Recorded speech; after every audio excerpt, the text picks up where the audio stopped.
नमस्कार दोस्तों। जैसा कि मैं अपने पहले वीडियो में बता चुका हूं कि 2009 और 2010 का वर्ष पंचतत्व स्मारक के लिए भूमि लेने का, सरकार से भूमि लेने के लिए अनथक प्रयासों का वर्ष रहा। हालांकि अश्विनी जी को हरियाणा के मुख्यमंत्री उस वक़्त श्री भूपेंद्र सिंह हुड्डा थे, उन्होंने वादा कर भी दिया था कि वो दे देंगे। वो निरीक्षण भी करवा रहे थे अपने वादे के अनुसार, लेकिन ये सब मौखिक रूप से चल रहा था। अभी लिखित में कुछ भी नहीं आया था। खैर, इसी बीच में क्या हुआ, इसी दौरान 14 अक्टूबर को सुभाष सुधा का फोन आया कि भाई साहब, लगता है प्रभु आपकी प्रार्थना स्वीकार कर रहे हैं, आपका सपना सच होने जा रहा है। हमें 20 एकड़ ज़मीन मिल रही है और वो भी बड़ी सस्ती, 25 लाख रुपए एकड़ के हिसाब से, जबकि उसका रेट 30 लाख रुपए एकड़ है। और पार्टी गरजाऊ है, आप कहें तो वो ज़मीन ले लें। मैंने कहा ज़मीन तो ले लो, पर पैसा कह लेंगे। पैसे की बात यह है कि अभी तो हमने उसको 1.5 करोड़ रुपए देने हैं, वो मैं दे दूंगा। शर्त यह है कि वो 1.5 करोड़ रुपया आप 2 महीने के अंदर अंदर करके मुझे वापस करोगे, और बाकी हम आस्ते आस्ते पार्टी को देते रहेंगे, उसे इतनी जल्दी नहीं है। तो मैंने कहा ये आपने ये बात अश्विनी जी से, मैंने उनसे कहा आपने क्या अश्विनी जी से बात की है, स्वामी धर्मदेव से बात की है? कहने लगे नहीं, मैंने किससे बात नहीं की, मैं सिर्फ आपसे बात कर रहा हूँ। आप कहो तो मैं ले लूँ, आप कहो तो नहीं लेता। बात उनसे आपने करनी है। न जाने किस लहर में आकर मैंने हाँ कर दी, और फिर मैंने सारी बात अश्विनी जी से और स्वामी जी से की। अब उन्होंने भी अपनी जब सहमति दे दी कि भाई ऐसे करते हैं कि जब तक ट्रस्ट नहीं बनता, पंचतत्व स्मारक ट्रस्ट जब तक नहीं बनता, तब तक ये पैसा उचमती ले लेते हैं। ये फैसला स्वामी धर्मदेव और जगत गुरु जी ने आपस में किया।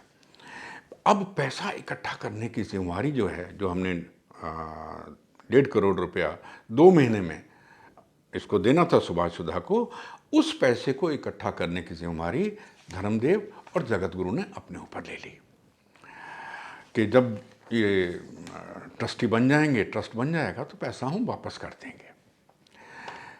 मैंने भी उसमें 17 लाख रुपए दिए। आप हैरान होंगे, 10 लाख रुपए आरटीजीएस द्वारा साहिल सुधा के नाम मैंने अपनी पत्नी के, जो उनका जीपीएफ में से पैसा आया था, क्योंकि वाइट देना था, उनको चाहिए था, सारे के सारे तो दे रहे थे कैश, और इन्हें अब वाइट पैसा कहां से आएगा? तो उन्होंने क्या किया, मुझे कहा, तो मैंने 10 लाख रुपया अपनी पत्नी का जीपीएफ का पैसा आरटीजीएस द्वारा साहिल सुधा के नाम कुरुक्षेत्र भेजा। इतना पागल था मैं, आप सोच सकते हो इस बात को।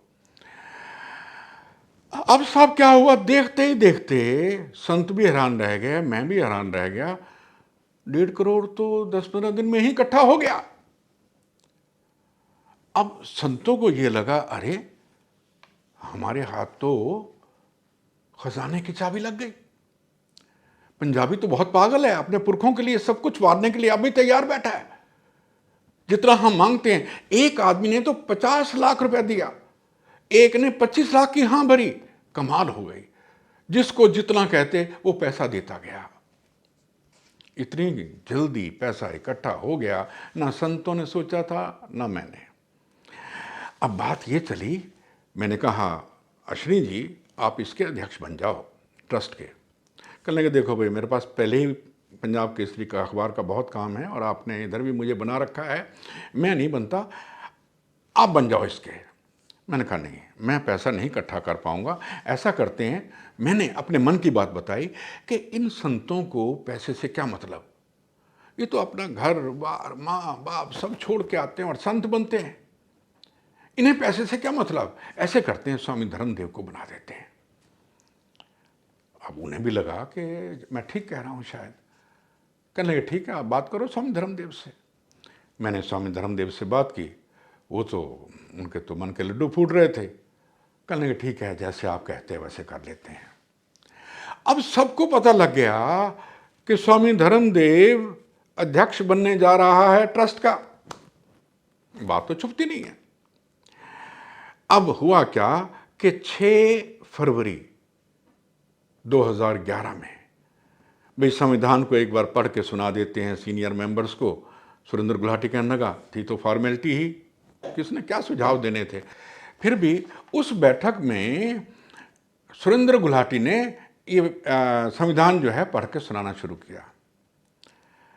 जब पढ़ते पढ़ते जब अध्यक्ष की बारी आई, अध्यक्ष का कार्यकाल हमने 4 साल का रखा था, मैंने 4 साल का रखा था उसमें, ताकि ये जो है हमारा पंजाबी समाज का अपना ट्रस्ट हो, डेमोक्रेटिक लोकतांत्रिक ट्रस्ट बनाना चाहता था मैं इसको।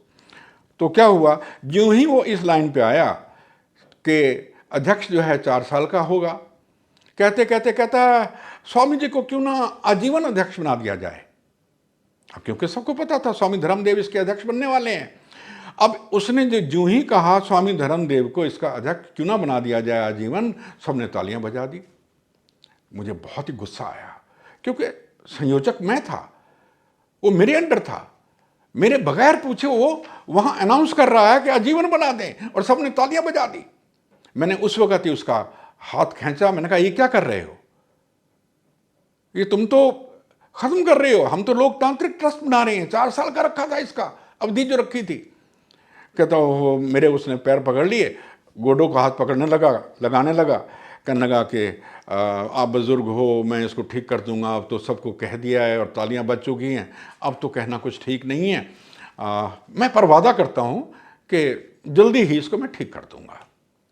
मैंने कहा वकील है, चलो, अब मैं कुछ बोल नहीं सकता था।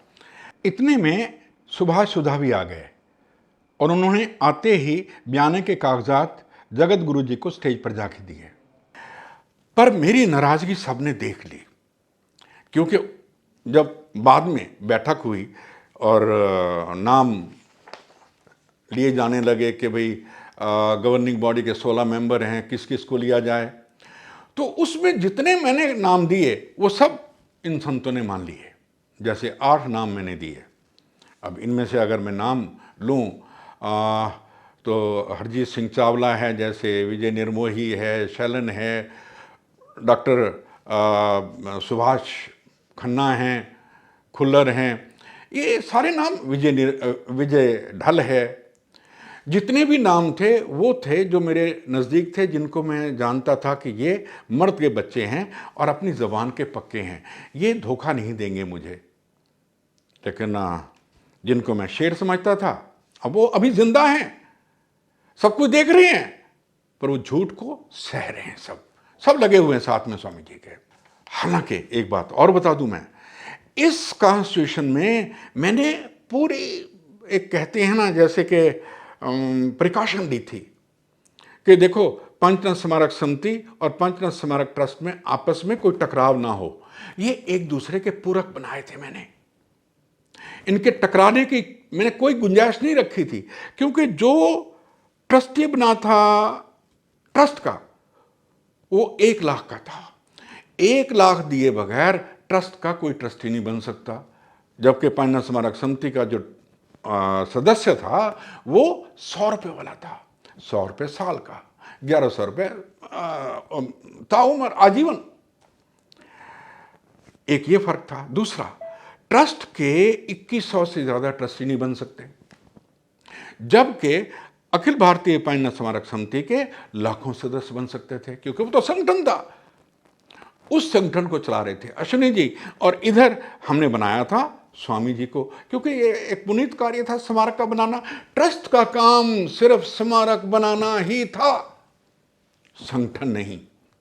जो कि ये आज चल रहा है, ट्रस्ट का काम सिर्फ स्मारक बनाने तक ही सीमित था। संतों को तो खजाने की चाबी मिल गई थी, क्योंकि उन्होंने देख लिया था ना 1.5 करोड़ इतनी जल्दी इकट्ठा हो गया। अब स्मारक के लिए पैसा जो है, अब वो नहीं छोड़ना चाहते थे स्मारक को किसी भी हालत में, अब वो कब्जाना चाहते थे। वो तो खुश हो गए और उन्होंने इस पर कब्जा कर लिया। और मेरा सपना पंजाब स्मारक ट्रस्ट को लोकतांत्रिक बनाने का, पंजाबी समाज का अपना बनाने का, वो सपना सपना ही रह गया।